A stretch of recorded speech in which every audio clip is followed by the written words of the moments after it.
समय की बात है, एक गांव में गौतम बुद्ध का बहुत बड़ा आश्रम था। वहां पर एक प्रसिद्ध बौद्ध गुरु रहते थे। वहां पर उनका एक शिष्य था जो कि बहुत बोलने वाला था। वह हर समय इधर उधर की बातें करता था। जब वह दान लेने के लिए जाता था तो हर घर से एक नई कहानी लेकर आता था और आश्रम के दूसरे शिष्यों को सुनता था।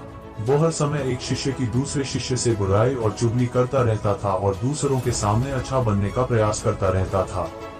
खुद के मुंह से ही खुद की तारीफ करता रहता था और हमेशा ही खुद को गुरु के सामने सबसे बुद्धिमान और उत्तम साबित करने का प्रयास करता रहता था। वह खुद को सभी शिष्यों से अलग और श्रेष्ठ मानता था। उसका कहना था कि मैं एक अमीर घर का बालक हूँ। अगर मैं चाहता तो एक आरामदायक और सुविधाओं से भरा जीवन जी सकता था, लेकिन मैं वह सब छोड़कर यहाँ आया क्योंकि मुझे सत्य की खोज करनी है, खुद को जानना है, जीवन को जानना है। इसीलिए मेरा त्याग तुम सबसे बड़ा है। एक दिन गुरु ने आश्रम के सभी शिष्यों को बुलाकर कहा, आप सभी को अगले 1 महीने के लिए कोई संकल्प लेना है। इससे आपकी संकल्प शक्ति मजबूत होगी और आप में आत्मशक्ति का संचार होगा। आप सभी अपने समर्थ के अनुसार कोई भी संकल्प ले सकते हैं और यदि 1 महीने से पूर्व किसी का भी संकल्प टूट जाएगा तो वह अपनी दिनचर्या में वापस आ जाएगा।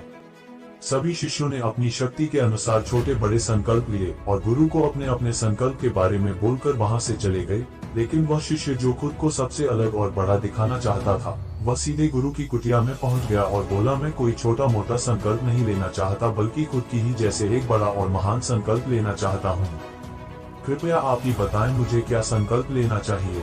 उसकी यह बात सुनकर गुरु मुस्कुराए और बोले, क्या तुम मेरे द्वारा दिए गए संकल्प को पूरा कर पाओगे? क्या तुम्हारे लिए उसे पूरा करना संभव होगा? शायद नहीं, वह तुम्हारे लिए संभव नहीं है, तुम उसे पूरा नहीं कर पाओगे, इसीलिए तुम खुद ही कोई संकल्प ढूंढो। शिष्य ने कहा, नहीं गुरुदेव, आप जो भी संकल्प मुझे देंगे मैं उसे पूरा करूंगा।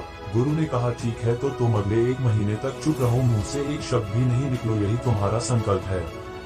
शिष्य ने कहा, गुरुदेव, ये भी कोई संकल्प है? ये तो बहुत ही आसान है, 1 महीने तक चुप ही रहना है। आप कोई बड़ा संकल्प दीजिए जो मेरी योग्यता के लायक हो, जिसे पूरा करने में मुझे समस्या हो। गुरु ने कहा, पहले तुम यही संकल्प को तो पूरा करके दिखाओ। शिष्य ने गुरु की बात मान ली और वह इस समय चुप हो गया और पलटकर कुटिया से बाहर चला गया। पहले उसे चुप रहना बहुत आसान लग रहा था।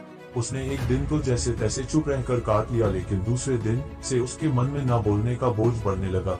तीसरे दिन उसे भारीपन महसूस होने लगा और चौथे दिन उसके अंदर एक अजीब सी बेचैनी होने लगी, क्योंकि आसपास आश्रम के सभी शिष्य एक दूसरे से बातें कर रहे थे। ये देख वह पूरा दिन उदास रहा। इसी तरीके से कुछ दिन और बीते और वह शिष्य बीमार पड़ गया। उसका सर फटा जा रहा था, उसका खाने पीने तक का मन नहीं कर रहा था, वह सिर्फ बोलना चाहता था। वह गुरु के पास गया और उनके सामने बैठकर लिखकर उन्हें बताया, गुरुदेव, मैं बोलना चाहता हूँ, मुझे सांस नहीं आ रही, मेरा दम घुटा जा रहा है, मैं अंदर ही अंदर पागल हुआ जा रहा हूँ, मैं क्या करूँ, संकल्प तोड़ दूं क्या?